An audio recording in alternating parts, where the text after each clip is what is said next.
What's going on, everybody? JHow here, and in this Heroes of the Storm video, we're going to talk about Fenix, one of the best assassins in the game right now. He's got a lot of diversity and talents, but we're going to talk about more of the meta build, some of the alternatives, and some of the ways to play it where you can get the most value out of this hero that is currently stomping just about everybody in every league right now. Alright, so level 1 right out of the gate. Some of this stuff is a little bit more skill-based, a little bit more mechanical-based, and can definitely have a bigger impact the better you are and the more mechanically sound you are. Normally, the number one option you're going to go with is Arsenal Synergy, hitting enemy heroes with basic attacks 3 times while Repeater Cannon is active. The next basic attack with Phase Bomb deals 175% more damage and splashes in a 50% larger area. So, Repeater Cannon 3 times, and then you hear the ding, and then you can switch to the Phase Bomb, and the next time that goes off, it is a major crit. It does a large amount of damage in a large area. Can be very good on map like Shrines, basically anywhere, the bonus damage. Once that Phase Bomb goes out, you instantly press W, and you go right back to your Repeater Cannon, unless you're chasing for a kill, because that Phase Bomb obviously gives you the range, makes it a little bit easier to track down heroes. But a lot of people don't expect it. You come in, 3 repeater shots, you hear that ding, you switch to Phase Bomb, and it's a huge chunk of damage, and then you switch right back to that Repeater Cannon. You can chase somebody down, has a tremendous amount of damage, and is very, very impactful. You can get a lot of value out of this throughout the game. Again, it just takes maybe a little bit more mechanical skill. If you're not comfortable with it, there are other options. Mobile offense. After moving, Fenix's next basic attack deals 30% more damage to heroes. This can be really good. All you have to do is know to A-move, and that's pretty standard mechanics for a MOBA. Advanced targeting. This has been nerfed so many times to where it's no longer really the meta choice, but it is easy to get value out of. Just hitting people with your plasma cutter gives you the basic attack damage, which is never a bad thing. And then after hitting 30 heroes, you get the plasma cutter circling an extra time. This can be really good against melee because you're going to get that extra spin if there's a triple melee comp coming at you.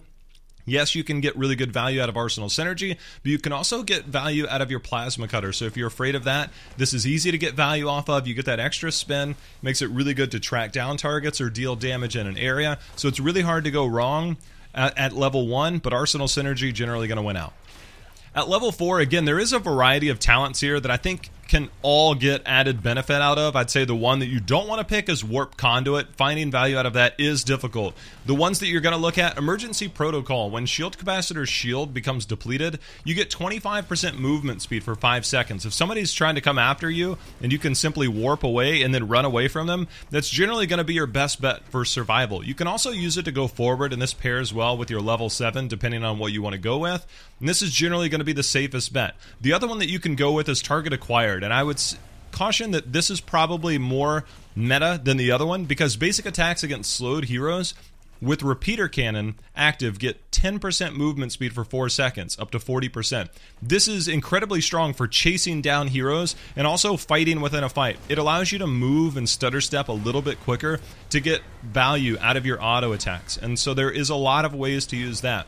The other thing is inhibiting energy. When Phase Bomb is active, basic attacks against heroes slowed by Plasma Cutter slow all enemies in the area by 35% for 4 seconds.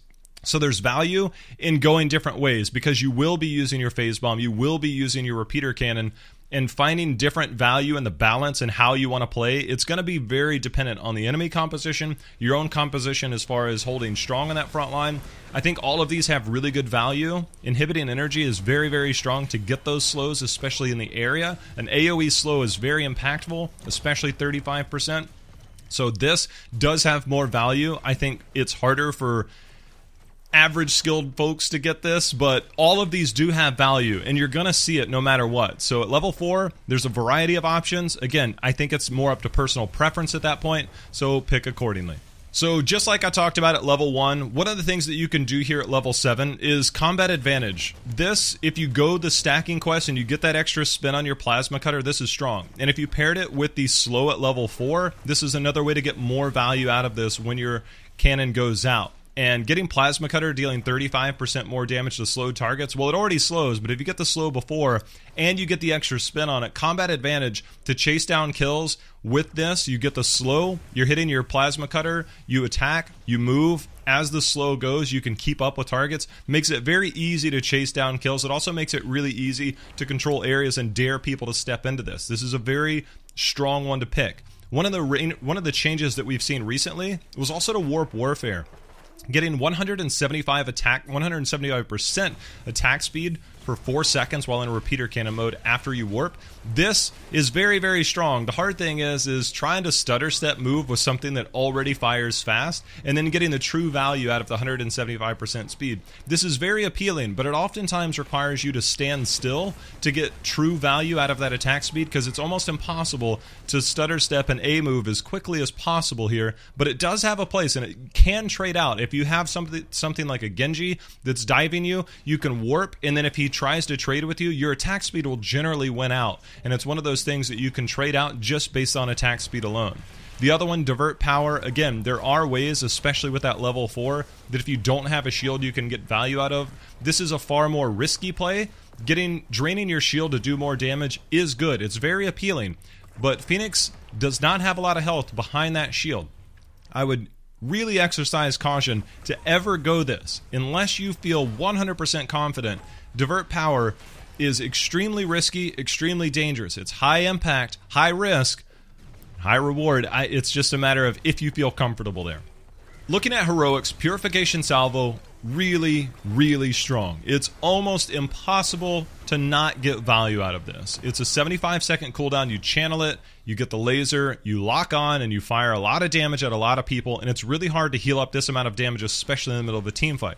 The problem is that sometimes this can be interrupted, and it doesn't make it as strong as you want because you have to wait, reload, and fire again and get in position. However, this is one of the easiest ways to confirm kills, to help in team fights, and just do an incredible amount of zoning control in a fight.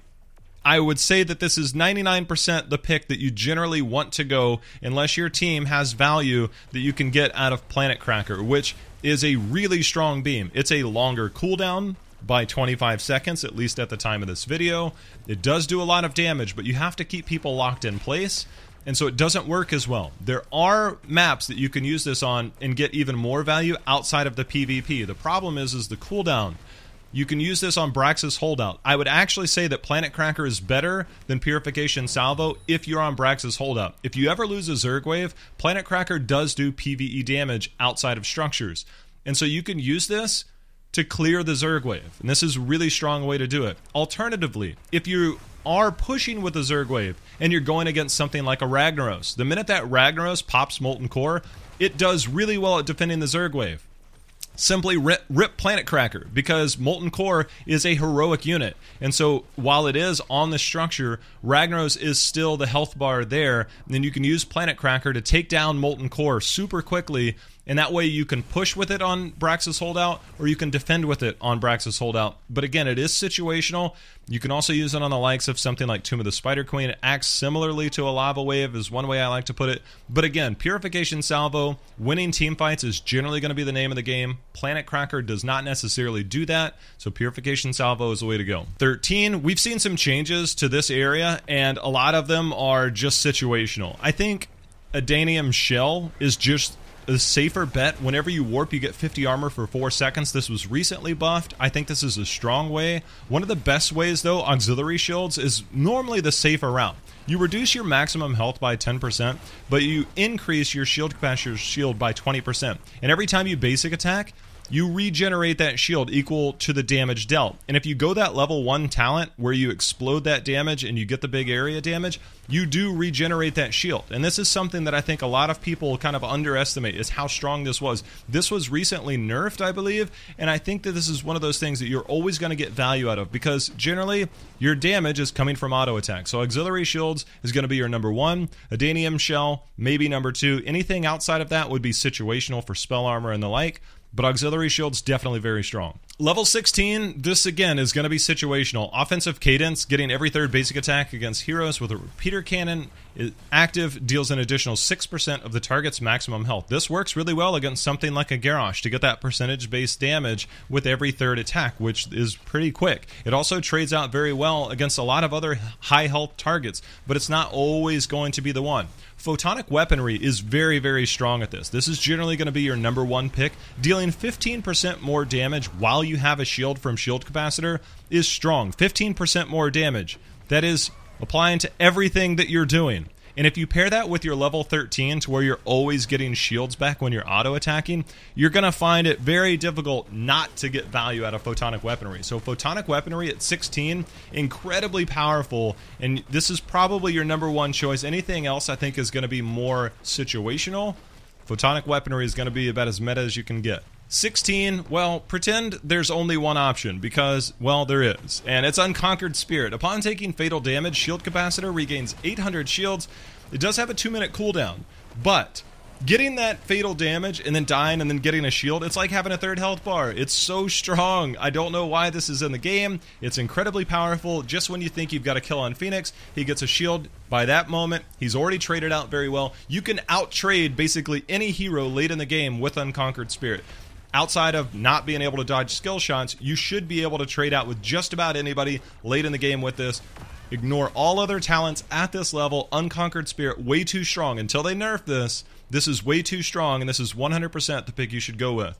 There's a lot of tips and tricks with Fenix on when to use your repeater cannon, when to chase down with the phase bomb, getting that extra range, poking, splashing onto targets, splashing onto structures to try and get kills behind, making good mechanical use of your A moves with your plasma cutter is going to be the best way. Hit your plasma cutter, get the slow, A move along with them. That slow is enough for you to attack, move, catch them with another round of the plasma cutter, and continue to go. This hero is easy to get value out of, but when you start playing it at the highest level, you're going to find this is one of the strongest heroes in the game, and once you start to feel that power, you're going to find out that Fenix is probably one of the best assassins we have in the game, and you're going to continue to want to play and play and play. But continue to keep an eye out as Fenix is continually patched, balanced, and adjusted. I think the numbers will continue to be adjusted over time. So just keep an eye on that. Make sure and subscribe to this channel for any updates and things of that nature that we'll keep you up to date on. And this is going to be Fenix, and we'll keep you up to date with more Heroes of the Storm builds in the future.